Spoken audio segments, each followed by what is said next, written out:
Welcome to TEDx Merrion Square Women, the inaugural TEDx Women event in Dublin. Delighted to present here today our wonderful female speakers. I'm in IBM, our main sponsor's campus in Damastown, so thank you to IBM for giving us this wonderful auditorium and for giving our women a stage. Today, of course, is Aine Lenihan, a very special day in the calendar for Irish women. So I hope you're all together with your friends, your sisters, your mum, to celebrate mother-daughter relationships, fierce friendships, and female company. So please enjoy the next few speakers. Without further ado, I'm going to introduce the first one. So our first brave speaker is Sally Murphy from welltold.ie. And you will just love Sally's Donegal accent as she tells us a wonderful story about a woman from her past, from her family, who was so strong and admirable and has really influenced the path that Sally has taken with her career. So without further ado, here is Sally Murphy.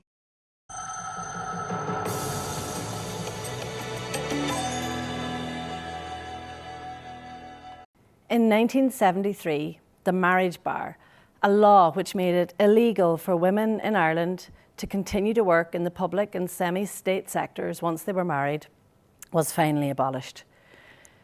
Less than 20 years later, in November 1990, the Irish people elected their first female president, the trailblazer that was Mary Robinson. In her moving acceptance speech, Robinson commended the women of Ireland, Moran a Heron, who instead of rocking the cradle, had rocked the system by coming out in their thousands to vote for her and for a new Ireland. One such woman rocking the system was my grandmother, Bridget Murphy. I remember her as a stylish woman who liked things to be done a certain way. She wore big 70s style sunglasses and a chic scarves in her hair and a bold red lip. She grew beautiful roses in her garden, and she used to make me porridge for breakfast with lashings of cream and brown sugar on it. She always had mint humbugs in her handbag and hankies up her sleeve that she would inevitably draw out and lick to clean my face.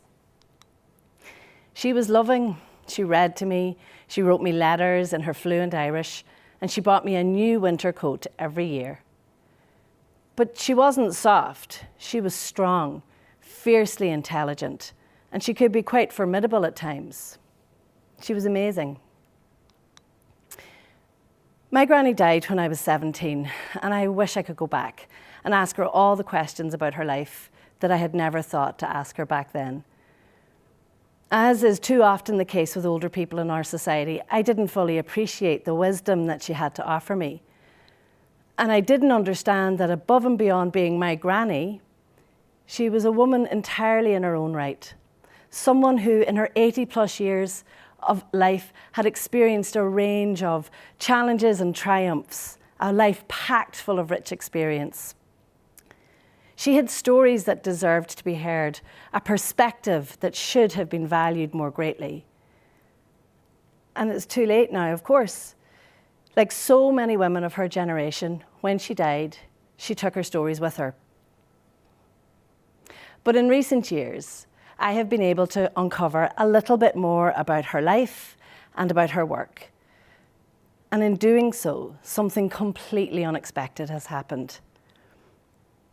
By paying attention to and realizing the value of my grandmother's story, I found a key to unlock my story and to use my voice.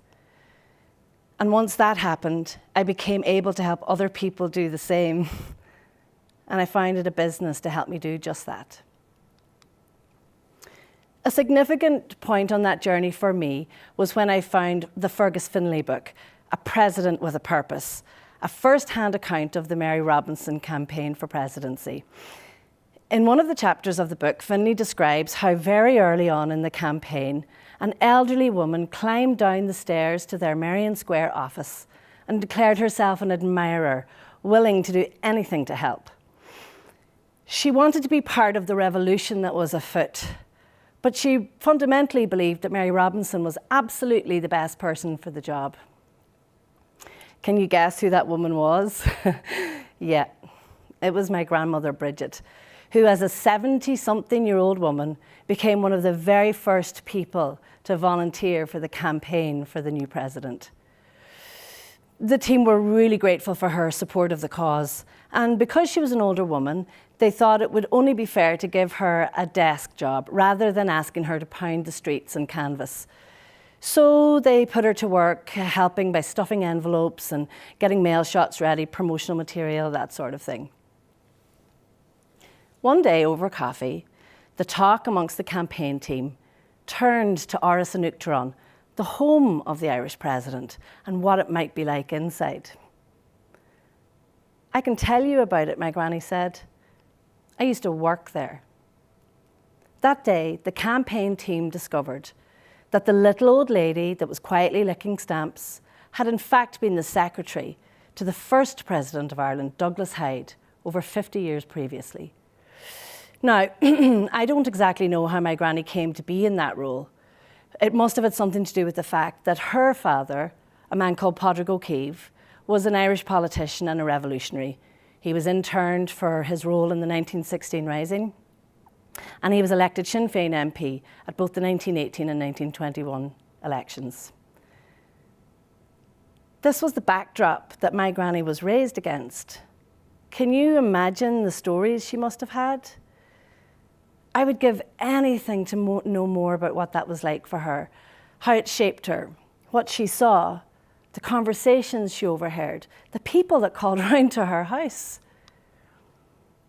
But other than anecdotes and fragments of memories within the family, there's just no record anywhere of what she had to say about her childhood and early years, growing up alongside the formation of the Irish state, surrounded by some of the greatest icons of our country. My mum said she just didn't talk about it. She was proud and she was private. But I also believe she had been taught by the system that there was no room for her stories, that her voice and her perspective didn't matter. So she stayed silent. What we do know, however, is that her career working for the president was fairly short-lived. Once she got married, she had no choice but to leave her job because of the marriage bar. This institutionalised gender discrimination was in place for a few reasons. If women were forced to leave their civil service, public sector jobs, well then it meant they would never be able to climb up the ranks of their pay scale, which meant that it would save the government money. And secondly, there was an idea that there should be kind of one man for one job, and that if there were great jobs out there, they should be kept for the men in society.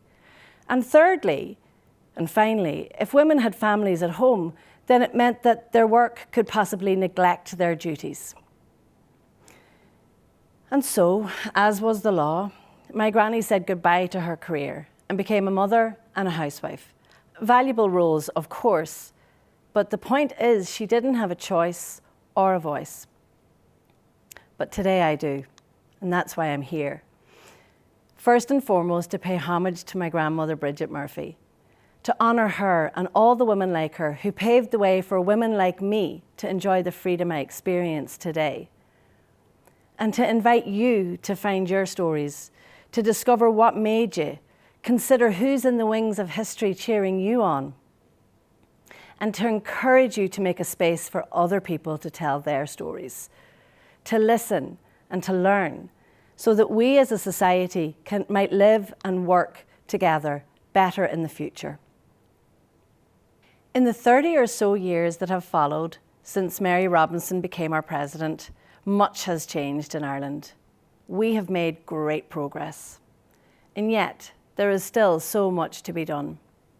The system continues to be broken for too many, and we, the Moran Heron, need to continue to rock it. Almost 40 years after the marriage ban was abolished, in 2021, the Gender Pay Gap Information Act was introduced, making it the law that employers publish the salary scale information of their employees and outline any differences in the pay of men and women under their employment. Beyond the current 14.4% pay gap, of course, between genders, there are many other issues that need to be addressed. As we navigate this disruptive new world and increasingly digital way of doing things, we have to keep issues of diversity, equity, and inclusion at the very forefront of everything we do. If we have the freedom of speech and the privilege of a platform of any size, then we need to use our voices to stand up and speak out for those people who are silenced.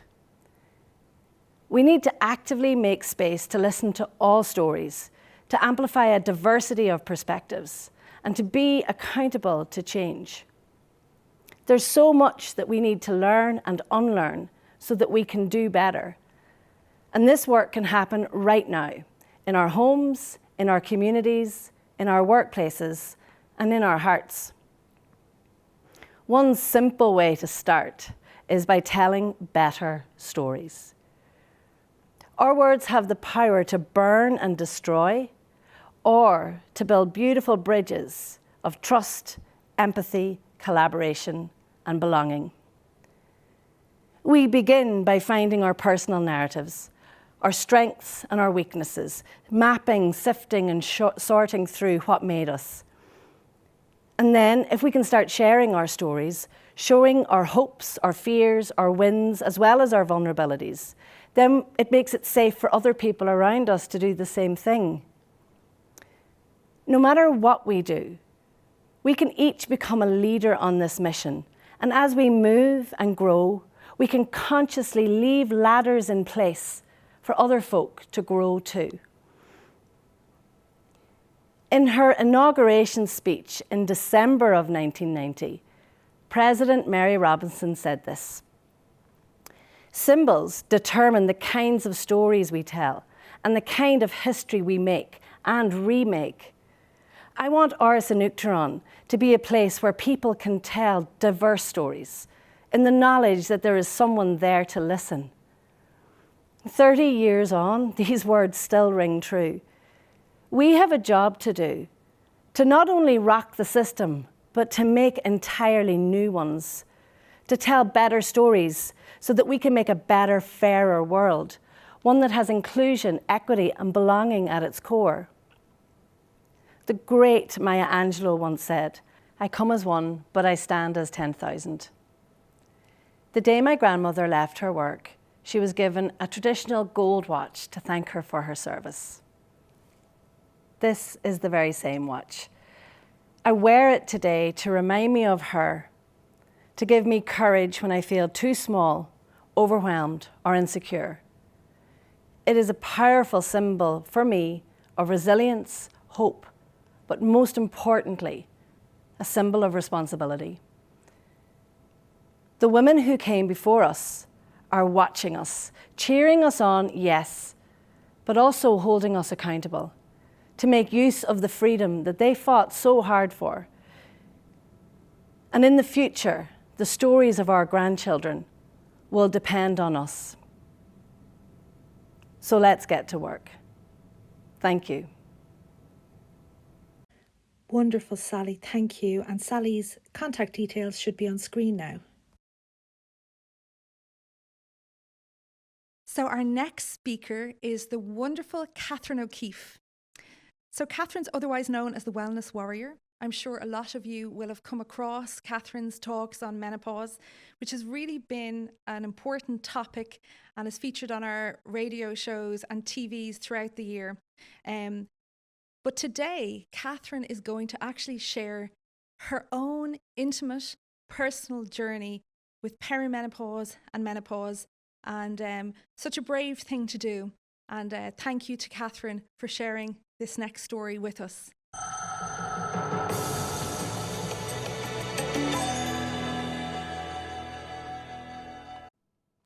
Eight years ago, I sat in a restaurant in Copenhagen, the capital of Denmark, a Christmas market treat with some friends after a very busy period at work. Halfway through the meal, I felt unease in my lower body. Unease, which moments later would feel like a volcano erupting in my nether regions. I went pale. I was cold in the seat. as a warmth of liquid hit my legs. For what seemed like an eternity, I sat still, frozen in fear. Eventually, I had the courage to put my head under the table. As you may know, perimenopause is an inevitable roller coaster of hormonal upheaval that happens before menopause. When I put my head under the table, I was met with a deluge of blood that soaked not only me, but the rustic wooden bench I sat upon. Hello, perimenopause. On a freezing November night, I left that restaurant with my jacket around my waist and my head hanging with embarrassment. Little did I know at the time, gone were the days of wearing white trousers. But I decided I would fight it. I was only 44. I wasn't ready for this. No, not yet. But perimenopause, had other ideas. 3 weeks later, I was presenting to visiting management from New York. This was a big deal. As a director in investment banking, I was capable and confident. I was used to meetings and presentations. No sweat on that front. In the room were 2 visiting executives, 5 of our own management team, myself, and 1 other, uninvited, unexpected, and soon to arrive guest, my menopause. Just moments into my presentation, every piece of information I was hoping to present that day flew out of my head. Cue, brain fog, memory loss, shame. Anxiety and menopause in collision. My stomach sank. Shame in front of my peers for a few moments, but thankfully my manager saved me. But menopause was here to stay. Still today, when I think of that day, my stomach churns. The rage and frustration with what was happening in my body, trying to understand menopause and the challenges. Over the next few days, I reflected, and I realized that I needed to sit with what was happening in my body, but also in how I was processing this change. You see, I realized I was fighting it. I was fighting menopause. Let me talk for a few brief moments about Mondays. Those days of the week, every week, that many of us dread. We all feel that, don't we? But Mondays always pay us a visit. And it was then I realized menopause was like Monday. There was no reason to dread it, to fight it. It was going to come anyway. Over the next while, I decided it was a period I needed to strip menopause right back so I could really understand it, so that I could support my body through these years. 8 years on, let me share what has happened and what I've done. But before I do that, you might be thinking, this woman's nuts. Why would I want to get excited about hot flushes, drenching night sweats, loss of libido, weight gain, insomnia, and much more? But what if I was to tell you it can bring opportunity? Menopause can be a very rewarding and empowering stage in our lives. It offers an opportunity to look at where we're at in our lives, to assess, and also prepare for the years ahead. So what has that done for me? It changed my life. I'd like to share with you 4 things that helped me to do that. And I'd encourage you to consider these for you yourself also. Number 1 is find your passion. If you told me 8 years ago I'd be doing a TEDx on menopause, I would have said, yeah, right. But I found my passion. I found my purpose. Now I work every day with people and workplaces, educating them and empowering them with fact-based information on menopause. That's me. What could it do for you? And then what about the anxiety, the rage, the frustration, the overwhelm with the amount of information that you may see in relation to menopause? Can we rechannel these emotions, this energy? I use that energy to rechannel. And that brings us to number 2, deepen your education. I armed myself with as much information as possible so I could understand the many choices available, from HRT to alternative therapies to lifestyle.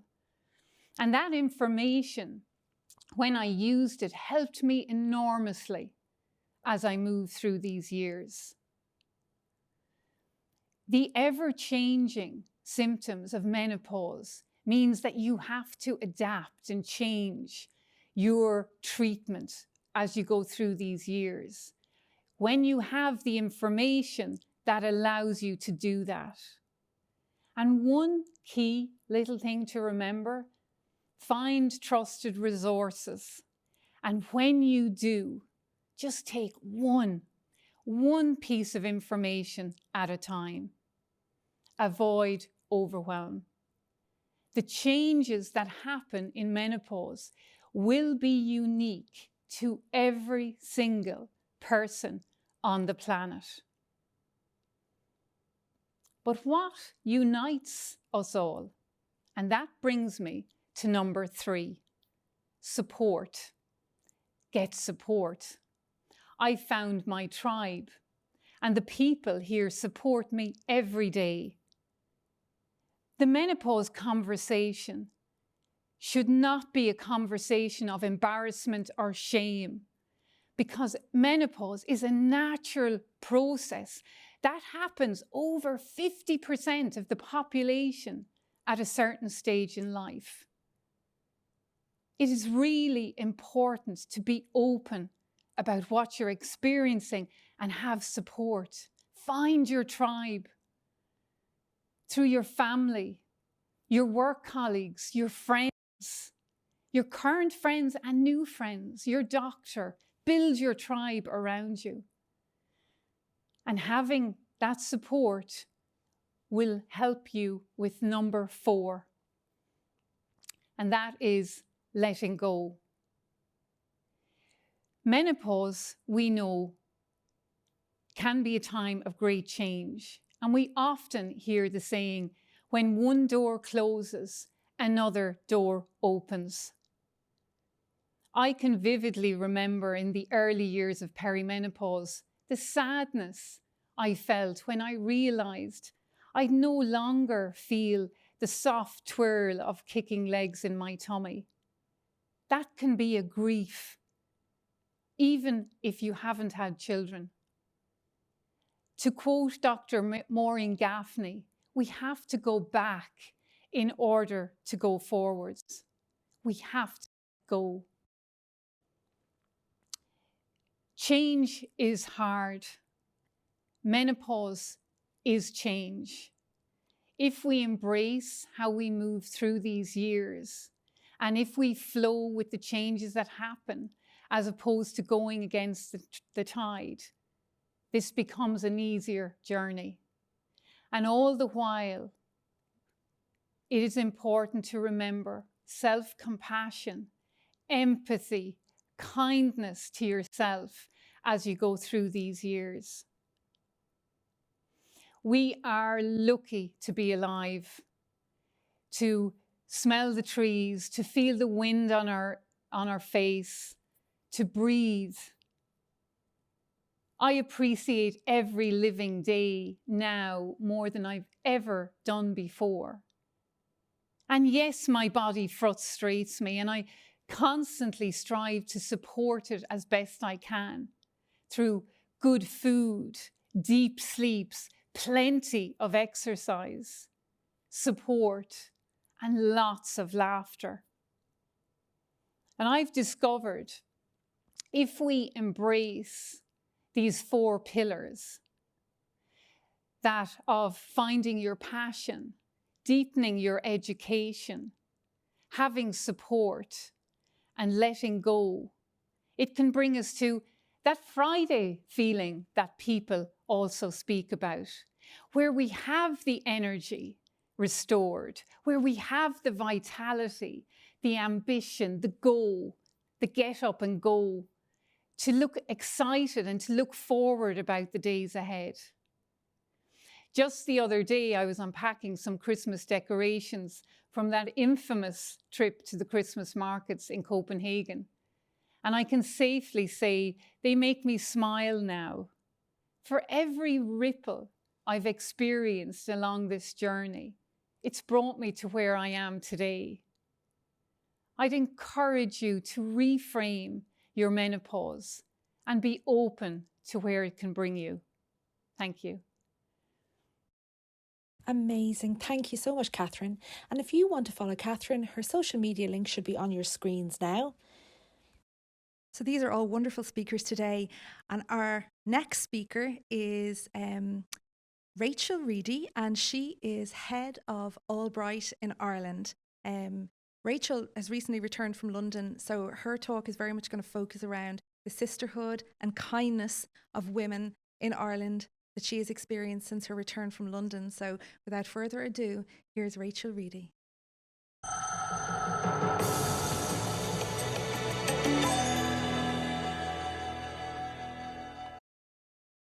Today I want to talk about networking and the power of kindness. But before I do, I wanted to start by sharing something that a friend sent to me recently that really resonated, as I feel it encapsulates a lot of what I want to spend the next 10 minutes talking about. I wish more women realised that helping another woman win, cheering her on or sharing a resource with her, does not take away from the blessings coming to them. In fact, it is better to give than to receive. Empowering women does not come from selfishness, but rather selflessness. I believe the power of networking and the power of kindness, married together, is enormous. Challenge and change are both part and parcel of every modern-day woman's career path. The reality is that everybody knows someone that someone else should know. And whether we realise it or not, we are always networking. I wanted to talk for a moment about 6 degrees of separation. This is the idea that anyone on the planet is connected to any other person through a chain of acquaintances with no more than 5 links. Now, if you're an Irish person, you will be all too familiar with this rule. I have lost track of the amount of times across the world that I have been asked, you're Irish, you must know so-and-so. And the reality is that by the time you finish the conversation, you reach a place where you do. Networking is the bridge by which we get here. I wanted to draw on personal experience for a moment and share a little bit of my journey to the stage here today with you. Last October, I decided to step out of my comfort zone and take a leap of faith. There was something about the pandemic that made me feel a little bit braver than I had ever felt before, and I started to take the approach, sure, what's the worst that can happen? I guess, like a lot of people, my first experience with a global pandemic really made me want to put things into perspective, and being closer to my loved ones was definitely up there for me. I decided to leave my familiar life in London, where I had been living for 20 years, and return home to Dublin. This also entailed leaving my job at Condé Nast, where I had been working for 16 years in magazine publishing across a wide variety of incredible titles such as Wired, GQ, Vogue and Glamour. Now, when I say I came home, what I really mean is that I moved country, because the reality is that the landscape in Ireland now is very different to what it was upon my departure in 2000. And no amount of coming backwards and forwards at weekends really prepares you for what life is like when you live back here. It is different. It's not bad different, but it's just different. During this transition, I navigated a Christmas in isolation due to COVID, and again found myself back in lockdown in my new surroundings.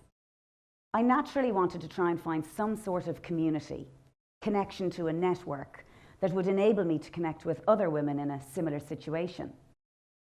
I quickly realised from talking to people that there was a wide variety of people who, for whatever reason or another, had decided to move home from various cities across the world, and they too felt a little bit lost.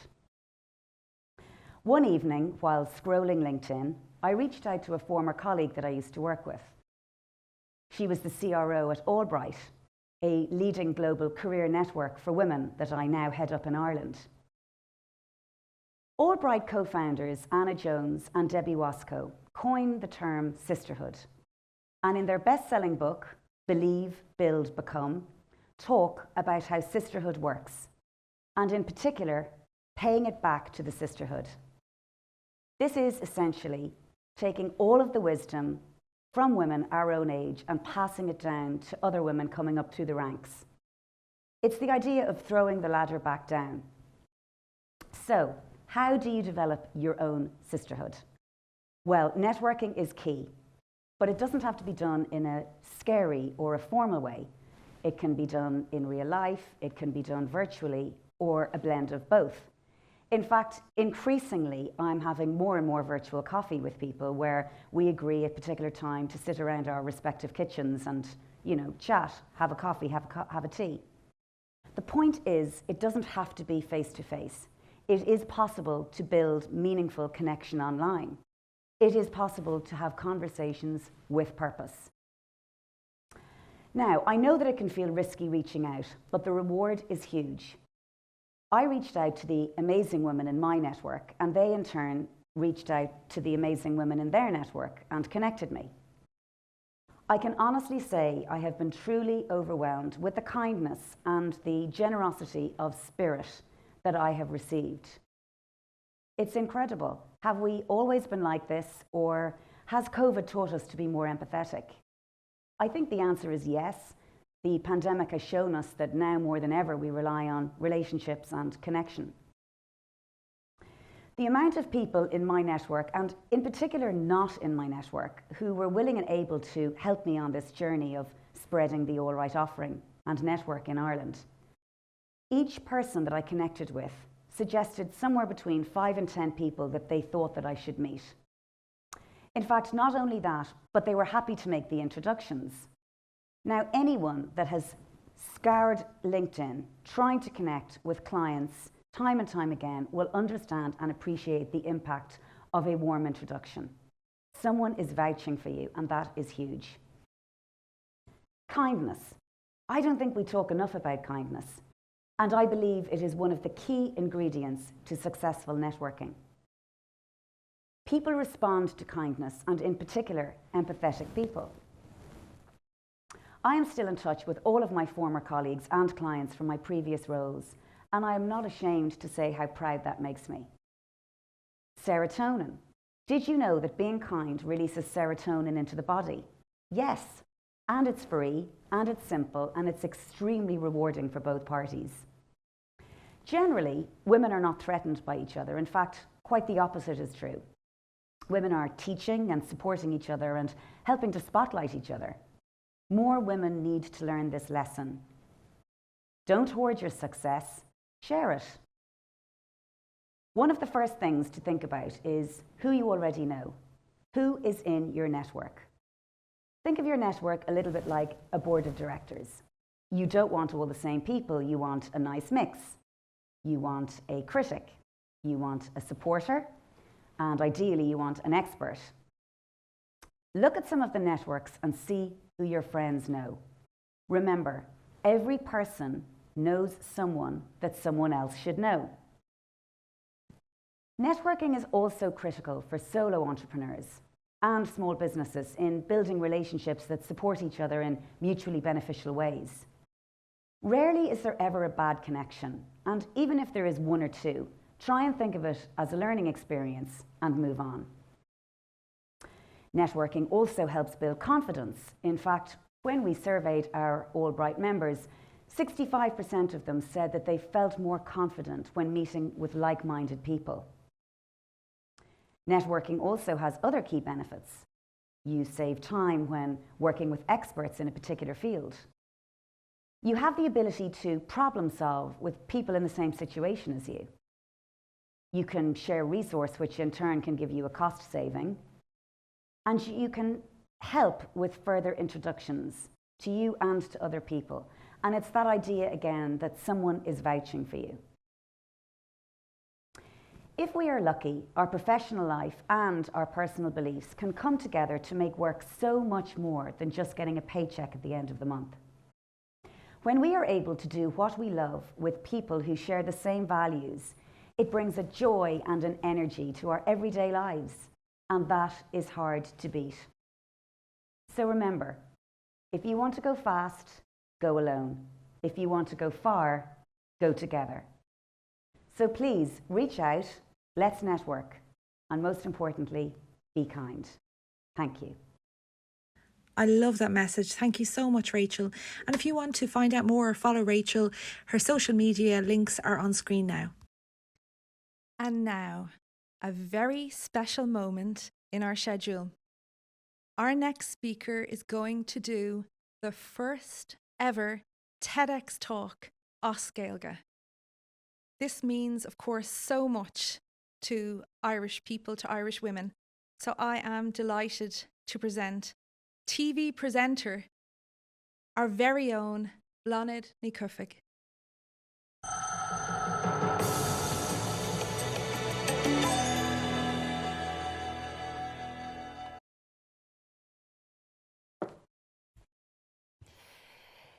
Dirib is Misha Bláthnaid Ní Chuifig. My name is Bláthnaid Ní Chuifig. Are you a Gaeilgeoir? Is it true that you get 10% extra in your exams if you do it in Irish?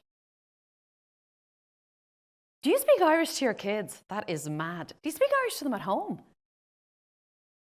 The dad speaks English and you speak Irish. That must be very confusing. You know, when you speak Irish on the telly, my dad doesn't know what's going on and he turns the telly off. Yeah, Gortínse. Gortínse go mór ma, na a chluisim rudí mar sin. Mar cé nach chul daoine gearú gartú Gortínse, gus bíonse máslach. Tá sé ceann aisteach mar castar daoine artagus iarntear d'irt an támar fad, ce chuid féidirlumm sa Gaeilge ólam. Where can I speak Irish? I did it at school, I haven't got a word of it yet, I'm fluent in French and German. It's not my fault.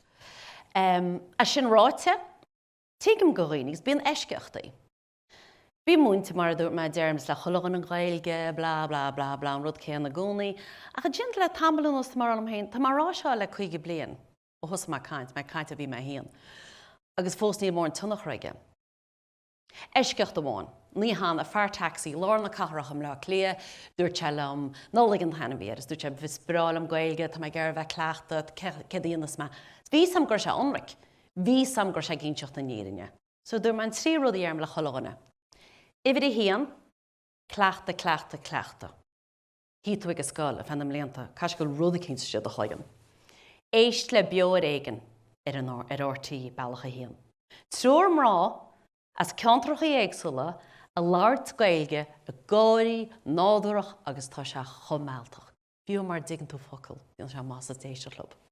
In trí rudí arm, éis le nuacht TG4 as leis le nuacht orna G. agus hébi cedíanas tú, nábí breanú ar na fóhéidil. Mar ní ómó tú tádum. Anjin cwrdd mae ceisio stafach deirt. Wil tú na rire ger an gailge? De Gary Herbert, which a rire tafdach uit ymach gailge sa tíirse galarteg ní smúna tá galart fi lahar.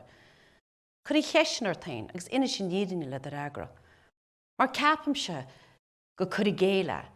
Capam se go chan nos éire eintia, go mud román súl foin tanga, tá mud román súl foin éire eintia, ach a na rire wolmud sás da ibertíana, agus iirechtaíana, agus taú le daoine a teir gar a sléala chá in gailge, a préiles an gailge, a lar gailge chola. Nú orne tan locht. Dhéalmud, mar gael. Hoig mud a súpa mai deisiad fadó.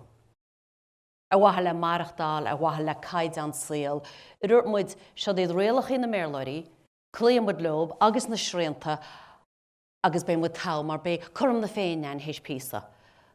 Agus dá mud lob, daibre mud lob, fós mud iad, bhí gasar ein lob, hit mud an rá lob.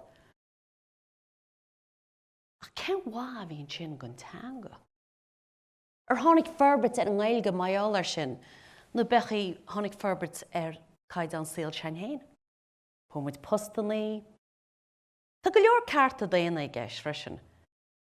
Isce tíhíocht éidechas ahantas. Tíhíocht brandte gal dúda húnaí. Isce brandte an gal dúda húnaí. Éidechas tá éidechas arin. Ahantas tá sí an go hefigiúil ach bhfuil sí an in ar gultar ó na Bearlóirí. Bhfuil feib idir cultúr seine agus cultúr na Bearlóirí néirin. Ceá na gráin seo. Gráin foca láidir I gráin. Bet chead me sin na áró. Ceá mí hiiscin seo. Is gael ma, is málam an focail sin. Leor daoine ní málaba, dearan daoine eile gailgóirí, dearm se gael. Gael an chuirsí sa fearr is féidir lumsaí an ormhain. Ní bhhain se le fearr nó ban. Ní bhhain se le inscinne be ach gael. Chulagan as a rud hain. Is gael mé ach mar má leat an foca gael na tugartaine. Is minic I cheap ma gur mud cos leis a loch taistil in éirin. Sa síl anchrú acab sin. Ach níor dhéal siad nó sa dhéal na gael. Tá sé má bhéanach. Ní mar a chéile chulaganne. Ní mar a chéile chulaganne láirins gailge. Tá ceantar chuig gaeltachta gceist. Tá go leor daoine ar gailge nach chun na gúnaí ceantar chuig gaeltachta. Áit cín séir siad cecha bhfuil tú, náit eile chun sa táú, náit eile chun sa tántú, agus an náit eile cé mar a táú. Daoine ád níor dís táda hir ar maidin. Ach tá sé fíor gúil se anam, tá sé má bhéanach, tá sé má chuid fola. Bhí me chalín beg, bhí me bheanóg, bhí me gobar, bhí smáthir in isme, ach sama tháinig cé mar a síl, bhí sé sin leachaí macham go mbein mo gael. Agus mar dúirt me tá gael éagsúláán, is ní mar a chéile chula gael. Tá gael an bhí de treidir san na teanga, tá gael an fágante ag daoine eile dhéanana. Chréad ma aharsa an glún a chórúm, chréad ma aharsa amach se beobach se 8-4. Chréad sé sin agus go leor féad ag an nám. Bhí chuní smó éidechas ar péin an am rá, stoig bin rá agus beidir chuirrá rudíní tucra rá. Chréad sí sin má guridís éidechas ar a péin, nach meach éon aibacab. Go méid se chum le choláin eile. Níl me sé cínta faoi sin, agus ní me cínta ce a takeí as sin.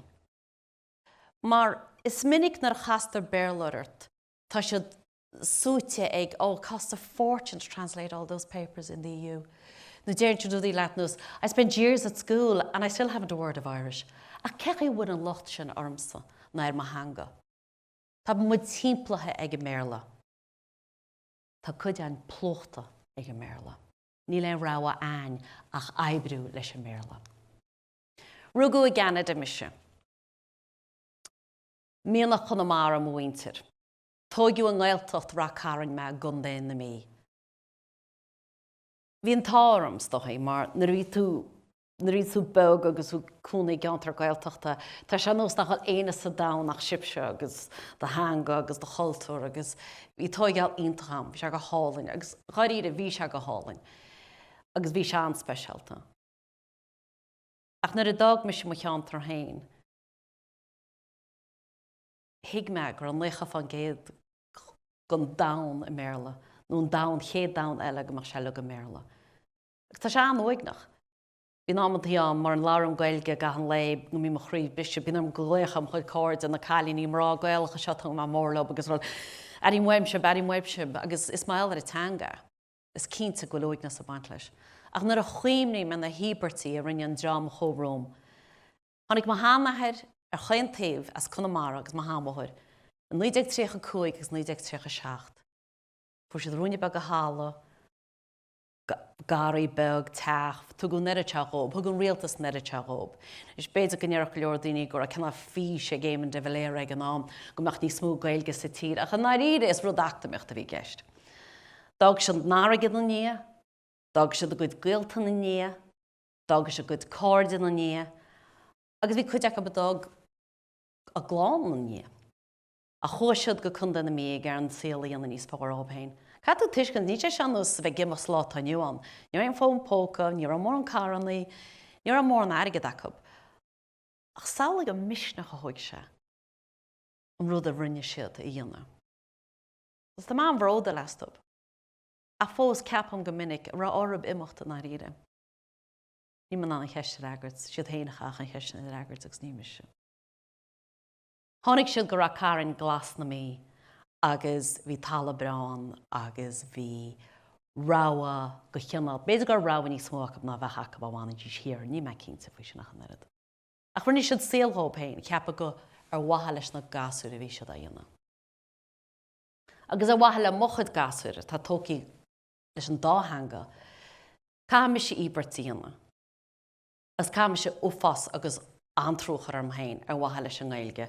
Agus ní ólacha sin is priviléide. Má tá rud cinnt anspecialta nó tá a hanga héanad. Agus ní heapan go dtí an aondaine sin. Tá fiantas agus tan teanga mealtach agus tá fiantas a baint lé. Nach bhfuil nach neadim sin ar a láirín béla. Tá daoine ionintach a heas a fód a chó a Róm agus tá fós ar a saoil agus iad a seaas an fód. Catlí mád, nóla ní róna le file.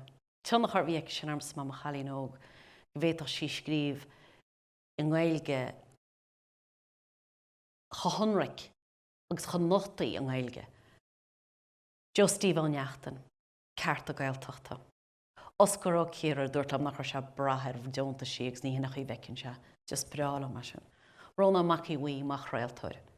Mu réthir céran, a tá sé seasa leis a fáda agus an feachtas fáda a chur ar go deamrachaí.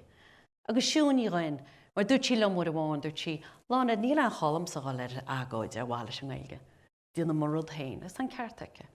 Má dhéanam chulagan a rud hain bé lé, ach tá sam rud a bháin, cha fádas gur póhan anamsa, bé me seasa agus a treid ar slánna teanga. Gur míle mágaí. Bhí sé sin iontach gurb maith agat Blanad. That was the very first TEDx talk os Gaeilge. How wonderful. And Blanad's contact details are on screen now. And our last speaker for this event this year, last but not least, is Susanna Healy, psychologist, mindfulness coach, consultant, author, speaker. I could go on. Susanna is going to give us a wonderful talk today based on spirituality. So what a wonderful way to finish and really address things like the Great Resignation that's been happening, brought on by the pandemic. So really looking forward to hearing Susanna and feeling healed from Susanna, as I always do when I hear her speak. So without further ado, Susanna Healy.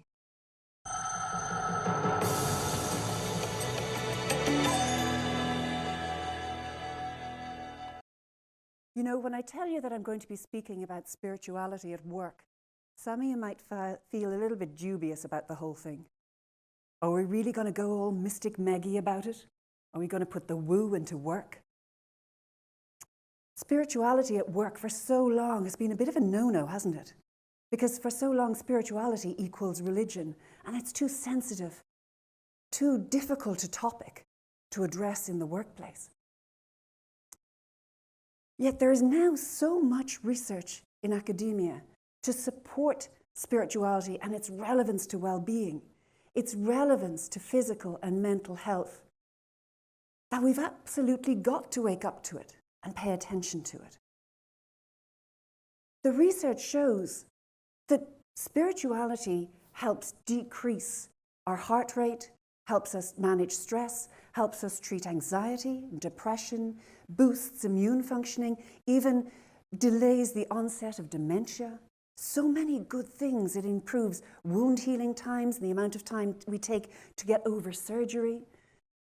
In the workplace, it helps decrease absenteeism, helps to increase team cohesion, helps to stop or reduce staff turnover, all sorts of good stuff.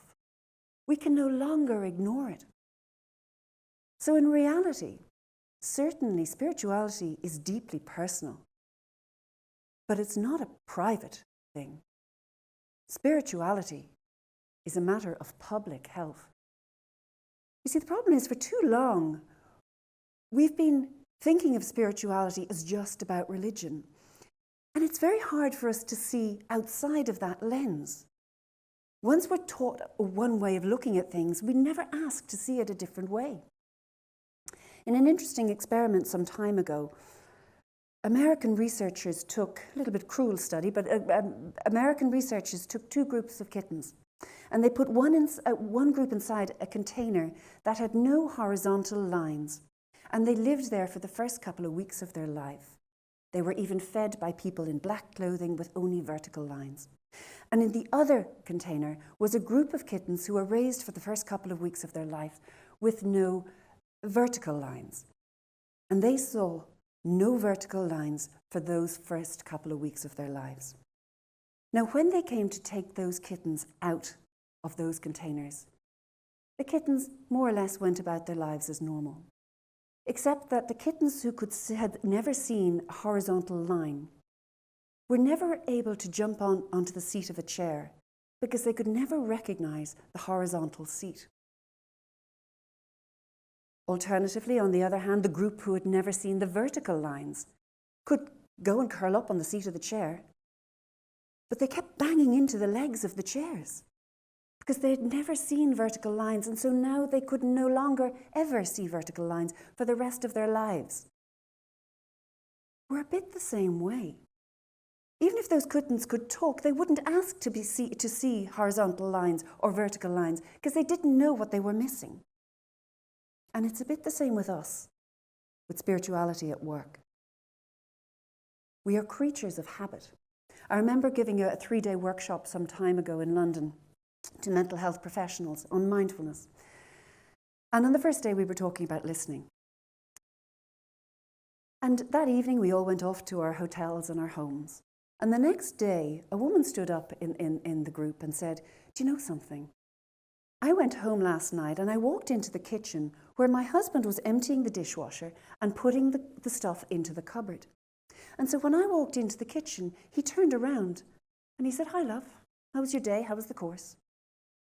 And she said, in that moment, I realized that had I been emptying the dishwasher, I would have just kept going, multitasking, and listened to him through the back of my head. But she said, the frightening thing is I have studied for years to be a professional listener. I'm a therapist. But she placed her listening skills at work and did not associate them with home. And I think a lot of us can relate to that feeling. The lens we live in and we look at in our Western life is one of busyness at work, one of do all the time. It's very atomistic. It's kind of like the next thing we need to do, the next thing we need to do, the next fire we need to put out, the next crisis we need to tackle. It's very atomized, never looking at the bigger picture, but just the next thing and the next thing and the next thing. We value busyness. It's a bit like living life through the tunnel of a drinking straw. It's just the tiny focus on the next thing, the next challenge, that we need to battle. That's such a sad way of looking at life, and not a useful way of looking at life. But this is our Western culture. If we do bring spirituality into our lives, we tend to look at it a bit like a pie chart, don't we? It's like a slice for hobbies, a slice for fitness, a slice for family, a slice for work, and maybe a slice for spirituality. But they don't intersect. We go maybe to the yoga mat, to church, the synagogue, the mountaintop, whatever it might be, to experience our spirituality. Or maybe we have spirituality on the kind of like the births, deaths and marriages, and that's our only sense of spirituality. The hatch, match and dispatch approach to spirituality, as we call it. But it doesn't permeate the rest of those slices of the pie. Now, I meet so many people who are doing all the best things that they can in terms of looking after their physical health, their sleep, their exercise, their fitness, their family time, their switch off time, their mental health, all the things that they're trying to do as best they can. And yet they're still feeling disillusioned. They don't feel like anything's wrong with them physically, mentally. They're just feeling unfulfilled, a bit blah with life. But that is because they and we have never been told that we have spiritual or existential needs as well as our physical and health needs that perhaps underpin the physical and health needs. We've never been told that. And that's what we need to be told in this day and age. We need to be opened up to the importance of our existential concerns, our ultimate concerns. And that's what spirituality does. It begins to connect this mundane stuff of our lives, the daily tasks and chores, the daily doings, with the bigger picture of what we want for our lives, the values that we want to live by, the things that are really important to us, and what we want to be able to look back at the end of our lives and say, yes, I embodied that in my life. I did well. But how often are we taught that? Rarely. So rarely do we actually get a chance to do that, to hook the meaning in the mundane into the bigger picture of life and the stuff that really matters to us. Instead, we're constantly firefighting all the time. Now, COVID is most certainly, and the environmental catastrophe, has certainly woken us up a little bit. And even before this, Abraham Maslow, in his famous hierarchy of needs, he talked about this. He talked about first we need to fulfill the basic stuff, all the stuff about food, safety, a roof over our heads, water, and all those kind of stuff, just to keep us surviving. After that, we get to do the more self-esteem things, and then we go up to the peak of self-actualization. It's a very famous pyramid of self-development and needs. But Maslow died quite young. He died before he had time to update his pyramid with the work that he was doing later in his life, where he found that his pyramid needed to be updated with another level that came after self-actualization. And that pyramid, and that stage he called self-transcendence, where the pyramid almost opened like a volcano, and we were suddenly not about me, myself, and I, and improving ourselves, but actually about the others, the environment, society, and perhaps for some, the divine. Spirituality can be many things. It doesn't have to be faith in a higher power. It can be just relationship between ourselves and relation to the others, or to society, or to the environment, or whatever it might be. There are many, many different types of atheistic, humanistic, ecological, and all sorts of types of spirituality. But Abraham Maslow never got to write more about this. But now, with COVID and the environmental catastrophe around us, we have that opportunity to review things, because that is absolutely an existential crisis. Absolutely it is. And the Great Resignation, as this kind of sweep of resignations has been dubbed across the globe, where people are actually, since COVID lockdowns, are actually kind of reviewing what's important to them and what they want from their jobs and what they want their lives to stand for. That is, again, an existential review.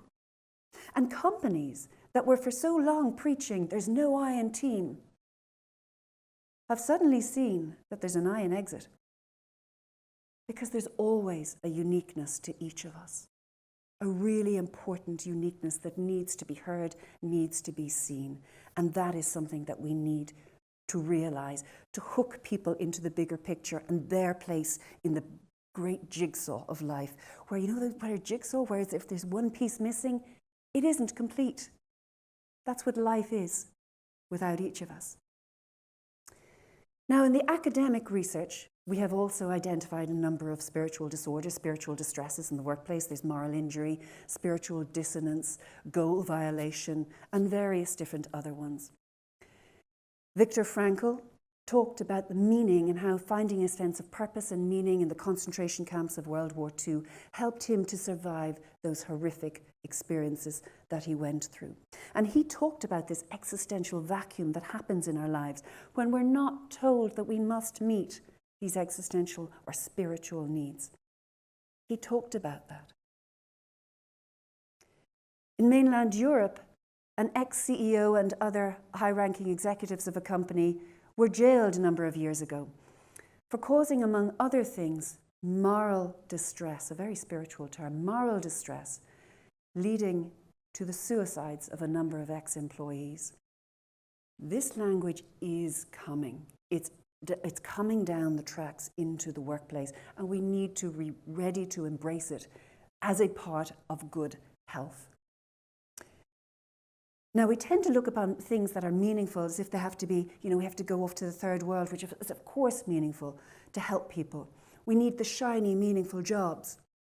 But what's really important is to find meaning in the daily tasks so that our workplace becomes a practice ground, a bit like going to the gym for our spirituality. We have to go and do the reps. That's what we want work to be, a place where we can do the reps to build our spiritual selves and our spiritual lives, so that we find meaning in the mundane, tiny aspects of what we do. You know, some time ago, it was one evening, and I'd been out for a run, and I threw my hoodie down the couch, and I hopped into the car, and I went out just to get some stuff for the next morning's breakfast or whatever. And I was driving along quite a dark and lonely road, and I noticed this woman slightly crouched over. And as I was driving along, my headlights caught what I thought was glass. And I thought, golly, she's dropped her shopping or, you know, her phone or something. But she's alone. And I thought maybe she's trying to get up, but she's alone there. And so I kind of did a U-turn, and I found a place to park. And I shouted back to her and I said, "Are you okay?" And she said, yeah, fine, thanks. And I went on up to her, and until I got right beside her. And sure enough, she was surrounded by glass. And she was using these shards of glass to self-harm on her own at the side of a dark road. At the end of the night, I was dropping her home to stay with a friend. And I felt really maternal to her. I wanted to give her a big hug, but it was COVID, it wasn't appropriate, it mightn't have been welcome. And so I took her arms and I just said, "Remember, you are precious." And I left. And the next morning, her friend rang me and said, "Thank you for everything last night." And she specifically wanted me to thank you for telling her that she was precious. It really sank in with her and meant a lot to her. And a little while later on in that day, I was telling my sister about this story, and she said, "But Sue, that's what Mum always said to us. You're so precious." She was speaking through you. She was coming through you. Now, we had lost our mum just a little bit before that, and that was incredibly comforting for me. And it's something that still comforts me in my grief to this day. And I'm forever grateful to that girl who said to me just the simple act of thanks, in all her vulnerability, the simple act of thanking me for something.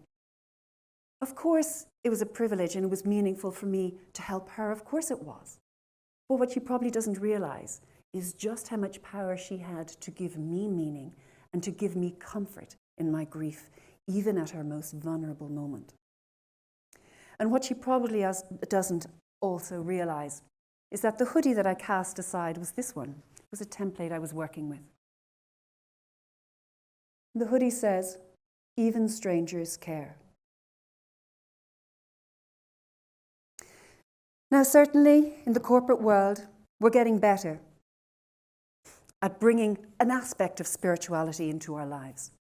There's corporate social responsibility that we talk about, and we do sponsored walks for charity, and we help to donate more, and we're better at recycling and supporting the environment and that kind of thing. We've got these nods. The UN talks about decent work.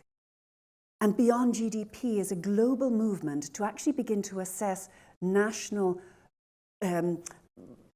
progress in terms that aren't just financial, broader than financial progress. So we're getting somewhere. But the future of spirituality work will be much, much bigger than these small little nods to spirituality or existential health at work. It'll become part and parcel of the future of work. We'll begin to mobilize our spiritual capital. We will begin to recruit and keep employees based on shared values and principles. Compassion will replace politeness. We'll honor humility. We will not place the burden of stress management on this person who's already suffering, but actually look to ourselves to say, are we causing stress to other people? We'll talk about responsibility as well as rights. And we'll promote people who promote and raise the people around us in service of other people, what we call servant leadership. These are the ways, that we can improve and bring spirituality into the workplace. Now, some of you might be thinking, that's all very well, Susanna, but is any work going to get done in this lovely utopia? Sure it will. Because again, we're going to make the mundane, the everyday, repetitive tasks more meaningful, and to connect people with the bigger picture. We're going to look at everybody we meet as part of that great jigsaw, the bigger plan of something outside of what we can see with our physical eyes. We are going to begin to bring spirituality and that existential life into the workplace so that we begin to learn to recognize spiritual distresses. The woman who actually wants to stay at home with her children but is also considers herself a feminist and wrongly believes that these are contradictory beliefs. The parent who's struggling with burnout because he or she doesn't realize that as well as family time, we need me time to listen to the quiet, still inner voice. The team leader who's struggling to get any kind of sense of cohesion within a group with lots of different ages in it. Because he or she doesn't realize that our needs, our existential needs, they sway, they change, they vary throughout the lifespan. And a young person will have different needs and different focus than an older person. And the company that repeatedly loses its top talent to midlife crises, when people decide to leave the company to find meaning elsewhere, because meaning isn't being found in their company. It isn't being structured to have a self-transcendent dimension to work. These are the kind of things where we will educate ourselves and begin to expand the workplace, to really grow the workplace. The time has come to no longer be shy about spirituality of all kinds at work. The research shows that it's really, really important to our well-being, a fundamental part of well-being and wellness at work. We have to stop throwing the baby out with the bathwater and reintroduce the spiritual dimension of ourselves into the workplace. We have to fight the tide of anxiety, depression, burnout, and suicide. And most of all, we need to let everybody know that we are part of something bigger and that even strangers care. Thank you. What a lovely way to end. Thank you, Susanna. And if you want to follow Susanna, her website and contact details are on the screen now. So we've come to the end of the inaugural TEDx Women event in Dublin, TEDx Marion Square Women. I just want to thank again our main sponsor, IBM, without whom it just wouldn't have been possible. We have a great female general manager in Deborah Threadgold, and who really believes in the vision. So she's just been brilliant for getting things like this off the ground. A big thank you to the Marion Hotel, who, I mean, really, if times were different, we may have been sipping afternoon tea listening to the talks in the Marion today on Nullig Naman. But they have very kindly sponsored an afternoon tea, an afternoon champagne tea for 2 people. So someone's going to enjoy that.